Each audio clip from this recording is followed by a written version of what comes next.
बच्चों good morning. जैसा कि हम लोग जानते हैं कि हम लोग पिछले अभी वीडियो में हम लोगों ने पढ़ा पट्टा रॉलट एक्ट। हम लोगों ने अभी डिस्कस किया रॉलट एक्ट के बारे में हम लोग डिस्कस किए, क्योंकि मार्च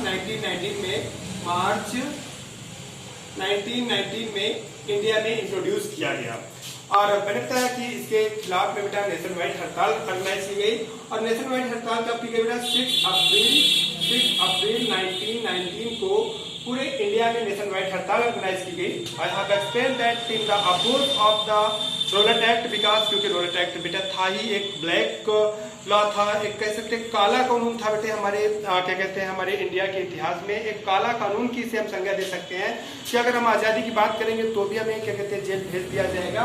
तो इस वजह से गांधी जी ने कहा कि ये तो अच्छा नहीं है और इस वजह से उन्होंने कहा कि हम 30 मार्च 1919 को फर्स्ट टाइम से नेशनल वाइड हड़ताल ऑर्गेनाइज करेंगे और in the oppose of the Rowlatt act. लेकिन बाद में उन्हें पता चला कि 6 अप्रैल को बेटा किंग जॉर्ज पंचम इंडिया के विजिट में आ रहे हैं 6 अप्रैल 1919 को। इस वजह से उन्होंने बेटा डेट की जो डेट ऑफ हड़ताल थी उसको बेटा उन्होंने चेंज कर दिया और उसको 6 अप्रैल 1919 कर दिया।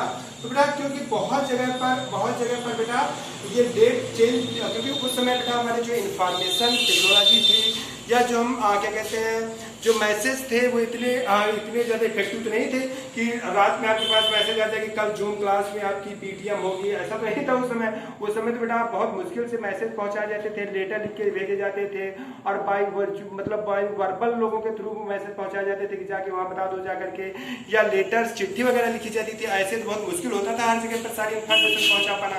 तो इस वजह से बेटा सारी जगह पर ये डेट ऑफ चेंज ऑफ हड़ताल की इन्फॉर्मेशन नहीं पहुंची। इस जगह से बहुत जगह पर हड़ताल बेटा 30 मार्च को ऑर्गेनाइज हुई, बहुत जगह पर जहाँ मैंने इन्फॉर्मेशन नहीं पहुंची कि गांधी जी ने डेट चेंज कर दिया है वहां पर बेटा वो लोग 30 मार्च को ही हड़ताल कर डाले। बट 6 अप्रैल को जब किंग जॉर्ज पंचम आके बेटा उतरे कहां पर बेटा बॉम्बे में, मुंबई में आके उतरे, तो गांधी जी के कहने पर उनका स्वागत बेटा उनका वेलकम इंडिया में हड़ताल के साथ किया गया। हड़ताल के साथ उनका बेटा मोमेंट उनका क्या कहते हैं यहाँ पर आगे कहते हैं स्वागत किया गया, वेलकम किया गया। बच्चों अब हम आपको बताते चले इसी समय पंजाब की घटनाएं कुछ ज्यादा एक्साइटनेस हो रही थी। पंजाब बेटा एक मतलब स्टेट ऑफ इंडिया, वहाँ के लोग कुछ ज्यादा एक्साइटेड हो रहे थे और वहाँ के इस कंडीशन को कंट्रोल करने के लिए वहाँ पर बेटे जनरल ओ डायर और जनरल आर डायर, तो एक गवर्नर और एक डिप्टी गवर्नर बना करके बेटा भेजे गए, जनरल ओ डायर और जनरल ए डायर। ठीक है, दो भाई, एक गवर्नर और एक डिप्टी गवर्नर बना करके भेजे गए और जैसे बेटा वो पंजाब में आए तो उन्होंने पंजाब की कंडीशन को कंट्रोल करने के लिए बहुत ढेर सारे इनकाउंटर करवा दिए। ठीक है, कहा जाता है कि 400 एबव इनकाउंटर उन्होंने कुछ दिनों में ही करवा दिया, पंजाब के अंदर इनकाउंटर करवा दिया या फांसी लटकवा दिया। लेकिन उन्होंने बहुत ढेर सारे लोगों के साथ बेटा ऐसा किया इन पंजाब में जनरल एल डायर और जनरल ओ डायर के थ्रू, ठीक है बेटा, तो ये दोनों लोगों के थ्रू ऐसा किया गया बेटा। तो वहां के लोग और ज्यादा एक्साइटेड हो गए। तो जब एक्साइटेड हो गए बेटा तो वहां पर 10 अप्रैल 1919 को बेटा 10 अप्रैल 1919 को बेटा पंजाब के दो फेमस लीडर डॉक्टर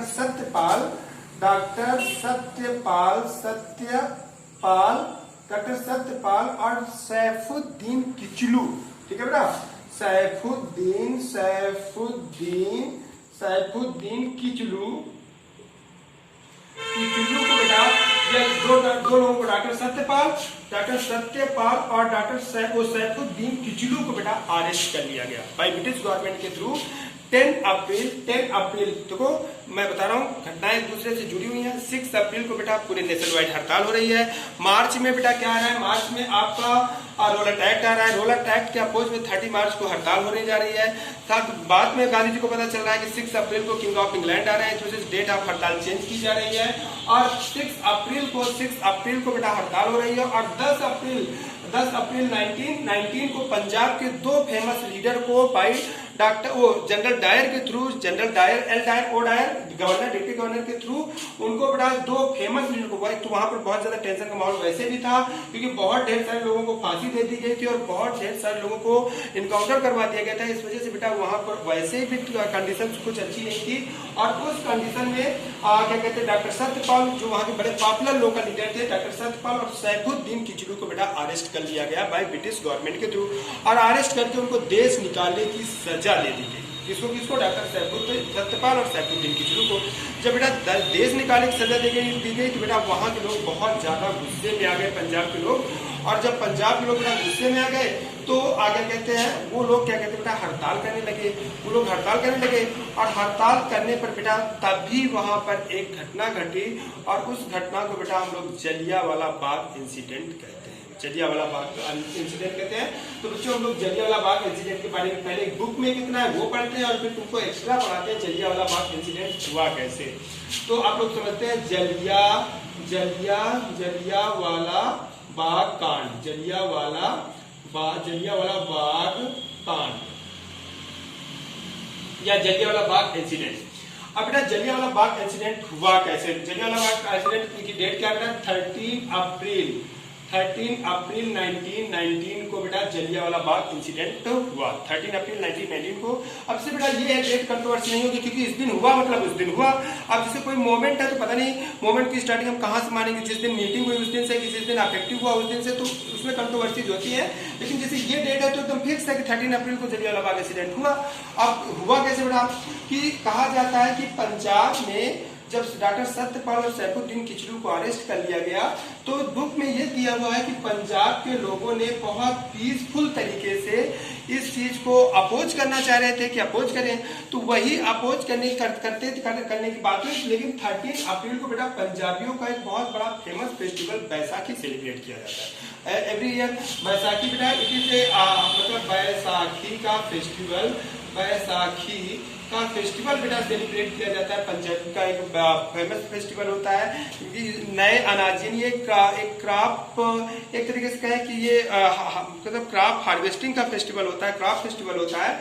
और जब नया क्रॉप आता है, नया अनाज पंजाब के में आता है क्योंकि पंजाब की मेन क्रॉप जो होती है वो रबी होती है। आप लोगों ने पढ़ा होगा एग्रीकल्चरल चैप्टर में। तो रबी की जब फसल का अनाज अप्रैल में आना स्टार्ट होता है तो उसी के स्वागत में पंजाब के लोग एक फेस्टिवल, क्योंकि एग्रीकल्चरल मेन स्टेट है तो वहाँ के लोग इसी के स्वागत के लिए एक फेस्टिवल सेलिब्रेट करते हैं जिसे आप लोग बैसाखी के फेस्टिवल के नाम से जानते हैं। तो वही बैसाखी के फेस्टिवल बेटा बैसाखी का फेस्टिवल सेलिब्रेट किया जाता था हर साल। अभी भी बेटा 13 अप्रैल को ही बैसाखी का फेस्टिवल सेलिब्रेट किया जाता है। तो 13 अप्रैल को बेटा बैसाखी का फेस्टिवल था और every year as usual Baisakhi के दिन बेटे अमृतसर के बेटा अमृतसर के बेटा जलियांवाला बाग में बेटा हर साल एज यूजुअल वहां मेला लगता था जिसे बैसाखी का मेला कहा जाता था। फेयर ऑफ बैसाखी यानी बैसाखी का मेला लगता था। तो जब पंजाब में डॉक्टर सत्यपाल और सैफुद्दीन को 13 अप्रैल को हड़ताल किया गया तो बेटा वहां पर एक्साइटनेस बढ़ गई तो वहां पर लगा दिया गया बेटा कर्फ्यू जैसे यानी आर्टिकल्स 144 जिसे हम लोग नॉर्मली कहते हैं धारा 144 लगा दो ताकि गैदरिंग को वहां पर कंट्रोल कर दिया जाए, गैदरिंग इलीगल हो जाएगी, गैदरिंग नहीं करना आप लोगों को। तो वहां पर बेटा जनरल डायर के थ्रू ये ला लगा दिया गया।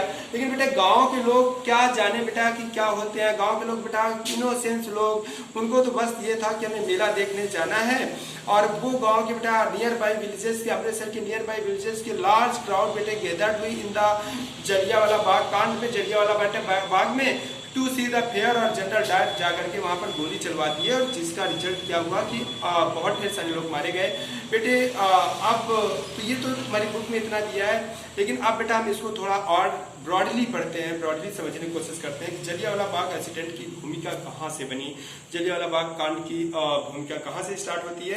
तो हम इसके बारे में बात करेंगे, इसके बारे में थोड़ा पढ़ेंगे। तो इसके बारे में स्टार्ट करते हैं। तो जलियांवाला बाग इंसिडेंट के बारे में हम लोग बेटा स्टार्ट करते हैं और उसको थोड़ा सा ब्रॉड लेवल पे पढ़ते हैं।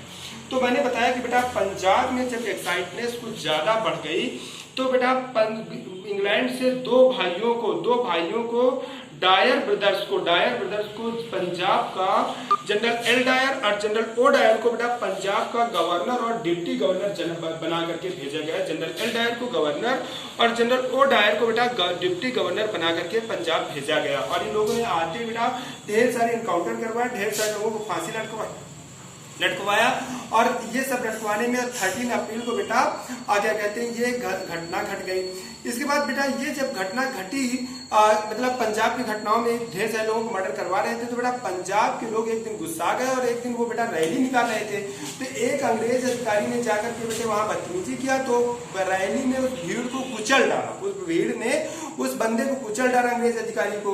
तो बेटा जब इससे जनरल एल डायर और जनरल ओ डायर बहुत ज्यादा गुस्सा गए और इसके बाद इन लोगों ने कहा कि ये जो इनको जो अरेस्ट किया गया है डॉक्टर सत्यपाल और सैफुद्दीन किचलू को, इनको भी अब हम देख लेंगे। अब हम जनरल डायर, एल डायर और ओ डायर को कहा जाता है कि इनके खिलाफ में भी उन्होंने प्लान किया कि इनको भी हम मार देंगे, देखते हैं बहुत ज्यादा ऐसा करें। तो इसी से रिगार्डिंग ये हुआ कि चुपचाप मीटिंग की जाती है। मीटिंग कहाँ की जाती है? ये मीटिंग की जाए अब मेला में चुपचाप एक कोने में हम लोग मीटिंग कर लेंगे। तो इस वजह से ये हुआ कि बेटा कार्ड चुपचाप दिए गए, कार्ड सबको दिए गए कि आ जाना, तुम भी आ जाना, तुम भी आ जाना, तुम भी आ जाना, तुम भी आ जाना, मीटिंग होगी।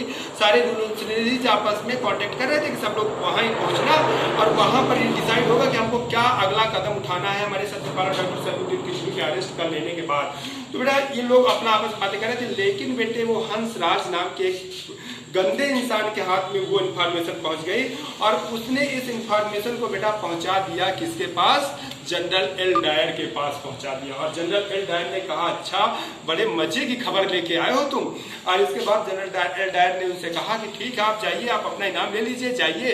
और इसके बाद मान लो बेटा तुमको अचानक ये हुआ कि पैसे की जरूरत पड़ी गई, मान लो किसी दिन ये हुआ कि चलो आज इंजॉय करते हैं, और अब ये हुआ कि पैसा कहाँ से आया हुआ, चलो पापा की जेब से निकाल ही लेते हैं आज। और मान लो तुम पापा की जेब से निकालने गए, जैसे ही पापा की जेब से तुम पैसा निकाल रहे थे वैसे मान लो पापा आके खड़े हो जाए तो समझो तुम्हारे क्या हाल होंगे।